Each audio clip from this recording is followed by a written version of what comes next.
Bienvenidos, hombres e mulheres, niños e niñas. Este é o Havana Connection.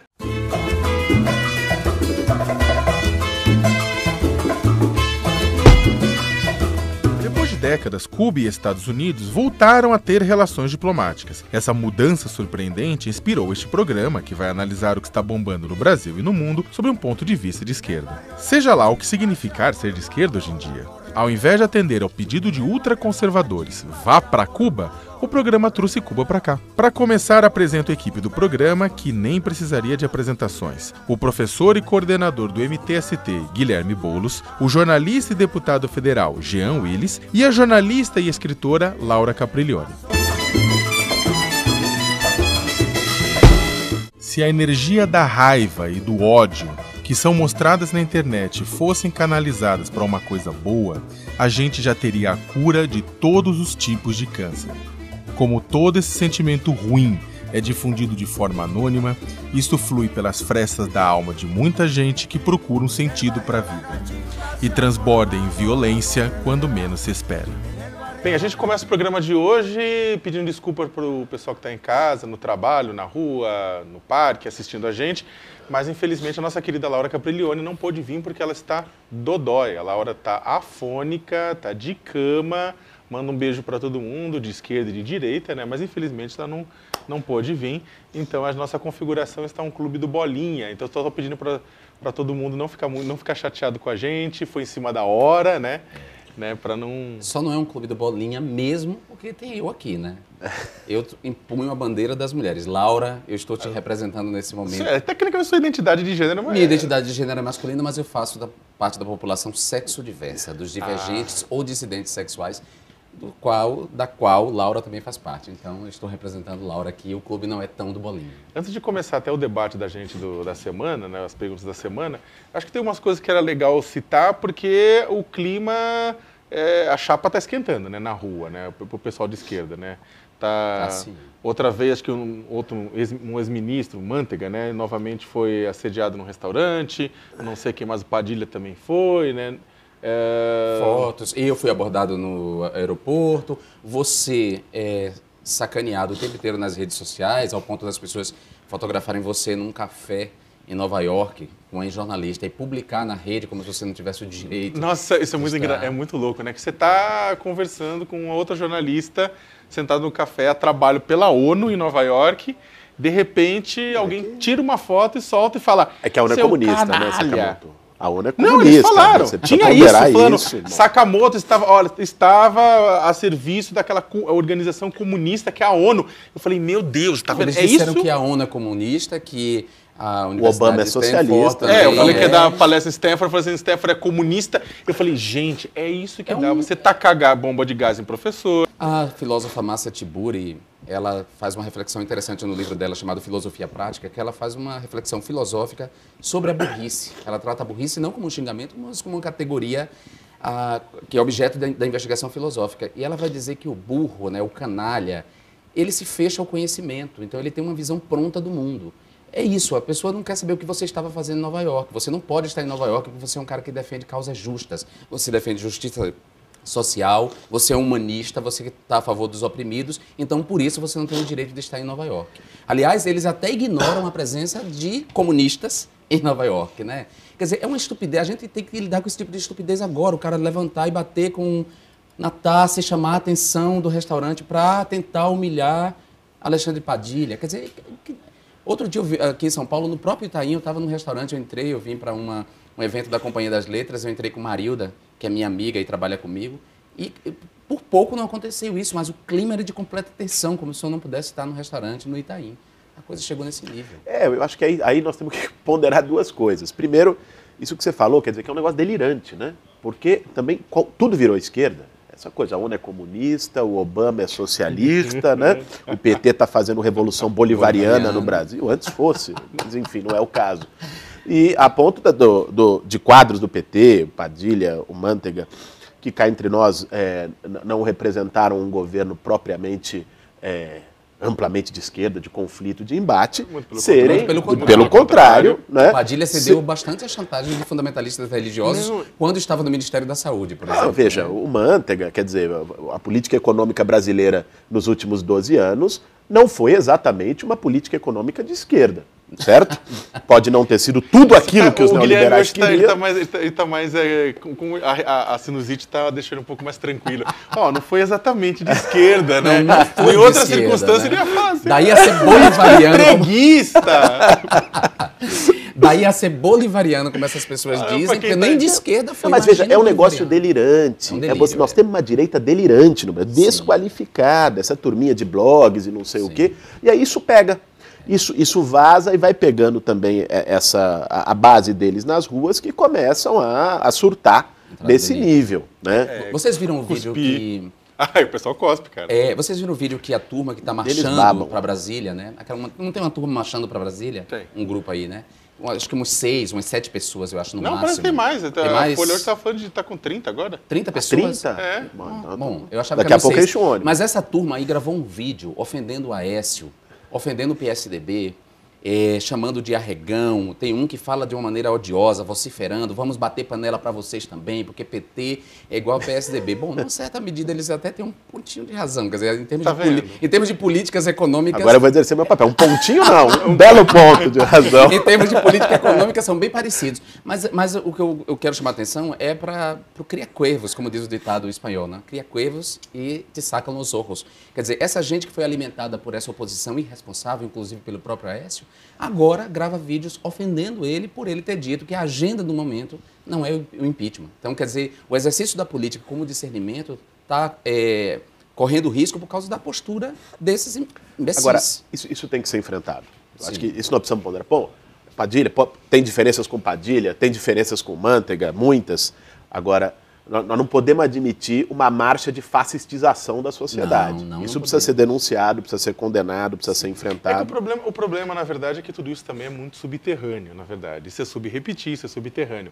Não mais, né? Não, mas olha, coloca da seguinte forma. Enquanto a mídia tradicional, a gente pode até criticar a mídia tradicional, mas um cara que escreve ou fala na mídia tradicional está dando a cara para bater, em muitos casos, né, a rede funciona de forma subrepetícia. Você não vê o rosto, o anonimato. O anonimato é como diria Hannah Arendt, tipo, isso provoca coisas incríveis. Né? Mas aí quantas pessoas têm chance de rebater isso, como o Guilherme propõe, que a gente faça o enfrentamento dessa estupidez, desse fascismo, quando elas têm a chance de fazer isso, elas não fazem, como foi o caso de Noblar. Quando o filho dele foi ofendido, inclusive eu me solidarizei com ele, com o Guga Noblar, foi ofendido por aquela turma de 30 pessoas na Paulista, e ele estava com a criança no colo, ele não foi ofendido porque ele era jornalista, não, como o pai dele escreveu depois. Ele foi ofendido porque ele estava de camisa vermelha e porque as pessoas já identificam o CQC com o bolivarianismo e com a esquerda. O CQC é bolivariano. É bolivariano, quer dizer... se o CQC é bolivariano, a gente realmente precisa de segurança, então. Olha, se alguém Mas é o nível que a gente chegou. Doação de colete, né, aqui pro Havana Connection, a gente aceita, então, né? Eu vou te dizer... GG pra mim e pro Guilherme, M pro Jean. Não, P pra mim. Desculpa aí. Como assim P? GG pra você chamou de gordo. Não, eu vou ser, pra mim assim, também. Eu sou magro, cara. Não, peraí, tipo, eu, Guilherme e GG. E eu sou P. P. Mas vou te dizer, só pra concluir essa história... do filho do Noblar, porque foi uma coisa assustadora. As pessoas nos comentários diziam assim, ele não tinha o direito de passar ali.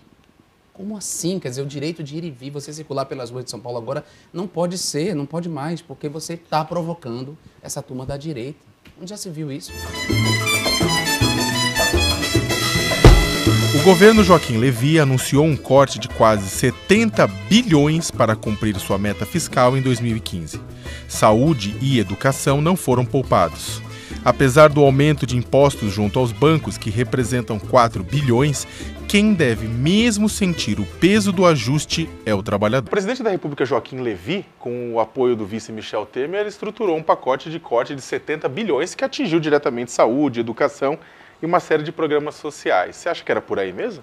Olha, Sakamoto, eu vou confessar para vocês que eu fiquei decepcionado com o nosso presidente e com a sua assessora Dilma Rousseff, porque, francamente, eu esperava um corte maior. Eu achei que 70 bilhões é muito pouco. Eu queria propor algumas sugestões aqui para o ministro. Por favor. Por exemplo, se ele for mexer com... Eu acho que o corte tem que ser maior, tem que cortar. austeridade fiscal. Mas vamos fazer de verdade, vamos fazer bem feito.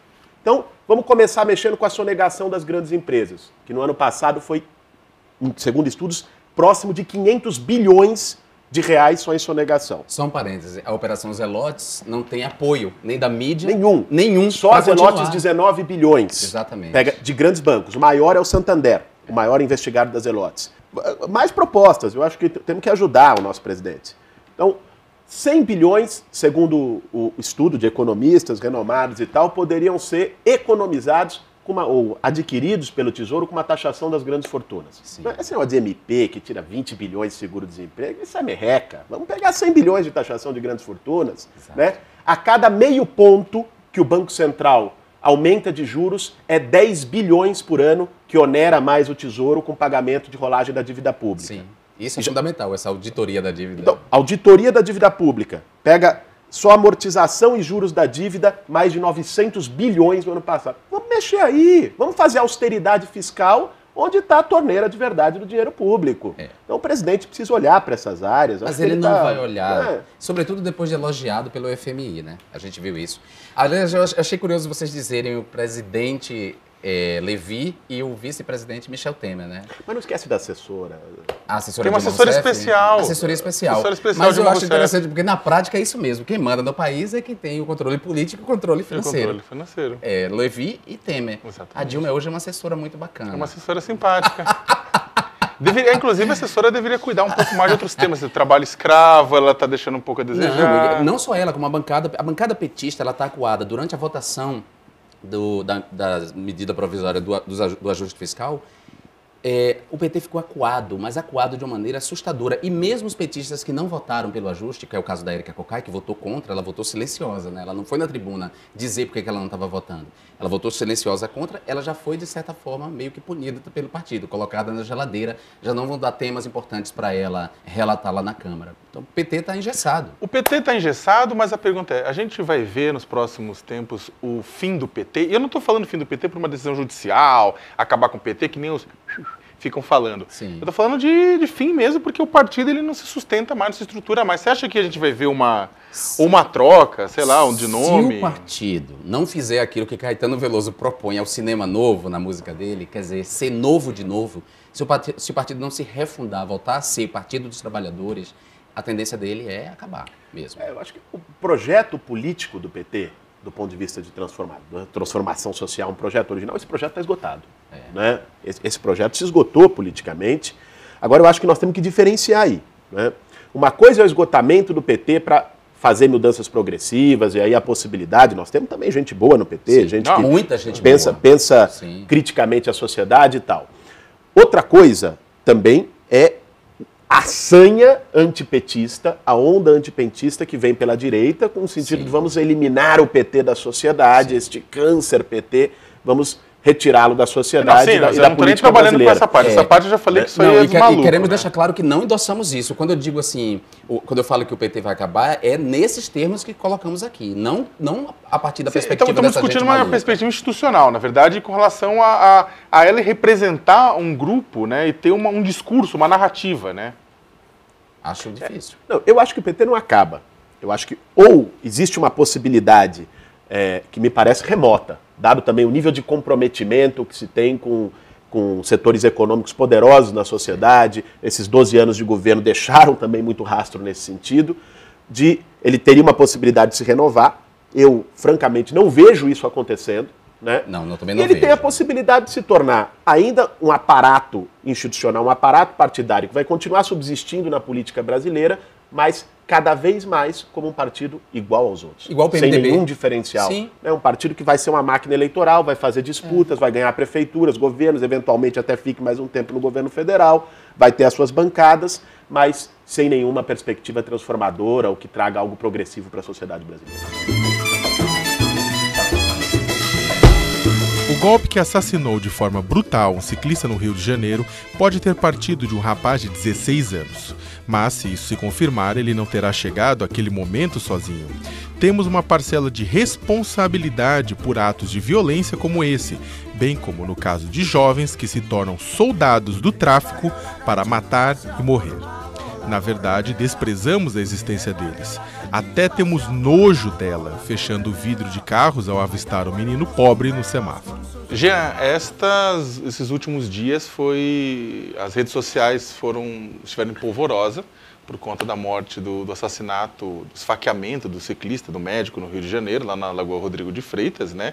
E que supostamente, né, o que tudo indica, o principal suspeito é um rapaz de 16 anos, né?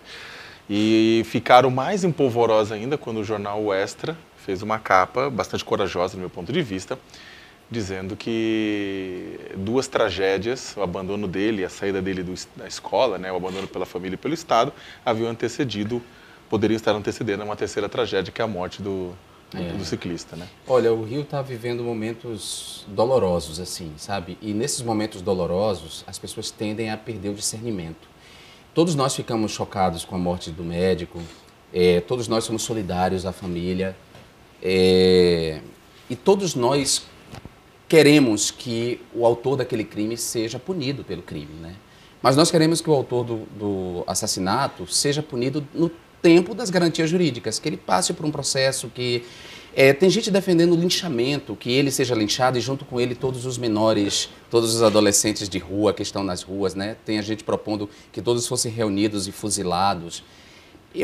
Sakamoto, eu concordo com você, a capa do Extra foi muito corajosa porque ela chama atenção para uma questão. As vidas, não deve haver hierarquia entre as vidas humanas, né? Um médico que estava andando de bicicleta na lagoa, ele é uma vida humana tão rara e que deve tão ser protegida quanto a vida das pessoas do Morro do Dendê ou do Alemão, ou do Complexo da Maré. A gente não pode colocar hierarquia entre as vidas humanas, a gente não pode se indignar apenas com a morte e se solidarizar apenas com a família, que são as mortes que acontecem na Zona Sul e as famílias que habitam a Zona Sul, o asfalto da Zona Sul, não é nem as favelas, né? É isso, eu não vi a mesma comoção popular, e aí, antes, reiterando o mesmo que o Jean disse, ninguém aqui está legitimando nada, né? De fato, há que se solidarizar com a família da vítima e tudo mais. Agora, eu não vi a mesma comoção, né, dos mesmos setores que estão fazendo isso agora, quando uma criança de 10 anos foi assassinada com um tiro de fuzil pela polícia no Morro do Alemão. Exatamente. Né? Ou quando as chacinas cotidianas nas periferias de São Paulo, na periferia de Salvador, na periferia do Rio de Janeiro, ceifam vidas de dezenas, de centenas de jovens negros das periferias. Às vezes ao mesmo tempo. O que a gente quer dizer é que não há, no meu entendimento, não há hierarquia entre essas vidas humanas. Para mim, a vida do médico é tão valiosa quanto a vida de Eduardo, que recebeu uma bala na cabeça numa ação da polícia no Morro do Alemão. Eu acho que o secretário de Segurança Pública se solidarizar apenas com a família do médico é chocante, porque de fato deixa claro que as forças de segurança estão a serviço de apenas um segmento da população e não de toda a população. Agora retomando. Isso é o primeiro debate, porque um primeiro debate é a questão de o que comove a imprensa, o que comove a elite política e econômica do país. O segundo quais são as causas e quais são, por conta disso, a prescrição para o problema, né? É isso. Quer dizer, nesse caso, eu acho que o Sakamoto pontuou muito bem. Essa matéria do Extra foi uma matéria corajosa e, olha, vindo das organizações Globo, talvez daqui a 20 anos a gente veja outra com sorte. Mas no mesmo dia o Globo, a capa do Globo é o antítese do Extra, né? É isso.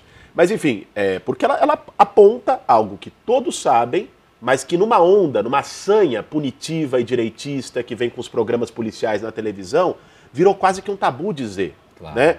Quem diz que violência é precedida por fatores sociais, é precedida por tragédias individuais. Pode ser precedida. Né? Ou pode ser. Né? Muitas vezes, no nível de contradição e desigualdade das nossas sociedades, A gente não pode cair, Guilherme, eu acho, porque assim... Mas só, tá, acho que quem diz isso, né, se tornou um negócio como, defensor de bandido, tá carimbado, você tá defendendo que matem os outros porque você diz que o cara passou fome, porque você diz que o cara foi abandonado pela família. Então, mostrar este lado, né, que tem sido ocultado sistematicamente, é algo que precisa ser feito para a gente compreender o fenômeno da violência. Não para justificar qualquer ato, mas para compreender, sem uma linha de apenas matem, torturem né? É que existe O que uma é coisa, violência existe uma urbana. coisa que é o seguinte, é que se você deixar claro que, ao contrário do que muitas pessoas falam, que a índole não é uma coisa hereditária que passa através índole, né? Através dos genes, e existe um processo social, existe uma resposta que as pessoas dão de acordo com o ambiente que elas estão inseridas e tudo isso mais, isso coloca as pessoas, a sociedade como um todo e o Estado como corresponsáveis do que aconteceu.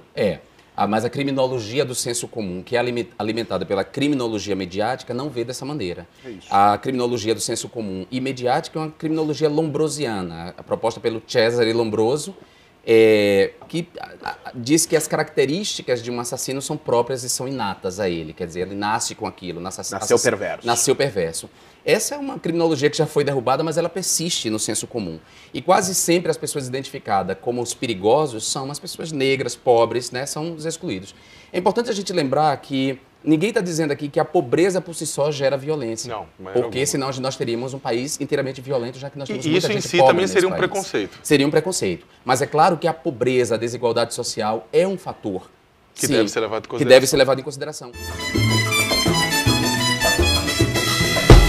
A Católica Irlanda é o primeiro país do mundo a aprovar, por meio de voto popular, o casamento de duas pessoas do mesmo sexo.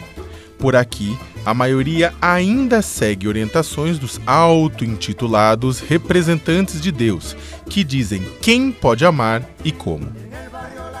A Irlanda votou, foi a referendo popular a decisão de permitir que pessoas do mesmo sexo possam se casar, que isso entrasse inclusive na Constituição do país, né? No Brasil, se a gente colocasse isso em votação, o resultado ia ser o mesmo? Eu acho que ia ser o inverso. Olha, em que pese eu ser contra a submeter direitos de minorias às maiorias, né, a consultas públicas como referendos ou plebiscitos, em que pese eu ser contra isso, porque eu acho que sempre há uma tendência da maioria a esmagar os direitos das minorias. Eu fiquei muito feliz com o resultado na Irlanda. Eu até publiquei uma foto que no dia do resultado, após o resultado, apareceram arco-íris no céu da Irlanda. Eu brinquei dizendo que a mãe natureza, Deus, ou seja lá o que as pessoas queiram crer, estão do lado dos LGBTs. Mas no Brasil esse resultado seria o contrário, certamente, Sakamoto. Certamente. Porque quem não é contra os direitos civis dos homossexuais por razões religiosas por preconceitos, que pode até ter origem religiosa, mas que já se laicizaram, digamos assim. Então, eu acho que aqui o resultado seria diferente. Embora nós tenhamos garantido o casamento civil no Brasil por conta do judiciário, não por causa do poder legislativo. Ou seja, o casamento não é lei no Brasil. Ele é uma conquista jurídica, não legal. E acho que isso deve nos levar, como muitos debates aqui, já está virando samba de uma nota só, mas porque é uma nota que precisa ser batida mesmo. Isso tem a ver, naturalmente, com o tipo de mídia que nós temos no país, né, que forma uma opinião pública, né? Olha, se você tem não sei quantas horas por dia de programação do Malafaia, o Edir Macedo, da Igreja Universal, tem um canal de televisão e toda uma rede de comunicações. Você tem um monte de R.R. Soares, sei lá, esses caras todos com programação na televisão, no rádio, ostensivamente, né? E você não há espaço nos meios de comunicação oligopolizados, como no Brasil, para outras vozes, para vozes que coloquem um outro lado, é mais do que natural que no Brasil, se um referendo como esse fosse feito, teria outro resultado, porque é algo que se martela constantemente por um modelo de comunicação e de mídia no Brasil, que monocórdia. Aquele tempinho antes do referendo do plebiscito, que se dá de 3 meses de campanha, é insuficiente, dado ao ataque constante. E desproporcional. Você vai reverter em 3 meses? Você em 300 anos. Você não reverte em 3 meses um discurso repetido de desqualificação da comunidade LGBT. Impossível. E os movimentos LGBTs, eles não dispõem do mesmo arsenal mediático, nem dos recursos financeiros que os contrários aos direitos LGBTs possuem. Ele deu exemplo aí, por exemplo, dessa cadeia de mídia que envolve não só o tempo comprado nas TVs abertas, mas a rede de jornais e blogs e sites que eles mantêm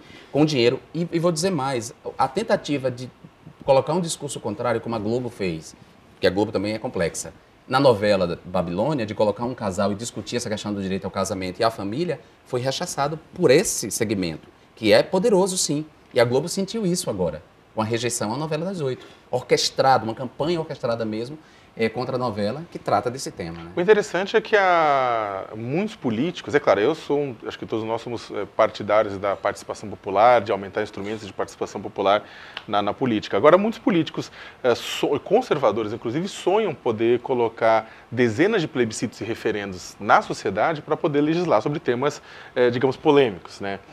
Maioridade penal, desarmamento que foi, maconha, exatamente, legalização, né? Agora, é interessante porque eles controlam as perguntas que serão feitas. Se as perguntas fossem, por exemplo, vamos taxar grandes fortunas? Vamos taxar a herança, né? Vamos aumentar o imposto de renda para quem ganha mais? Ou você acha que deveria proibir pesquisas com maconha na cura do câncer? Eles vão controlar Ou as a pergunta perguntas. correta, você acha que a sua irmã que abortou por necessidade ou porque ficou desesperada deve ser presa? Pronto. Claro, acho que a participação popular no Brasil, além de tacanha, é absolutamente dirigida. Sim. Né?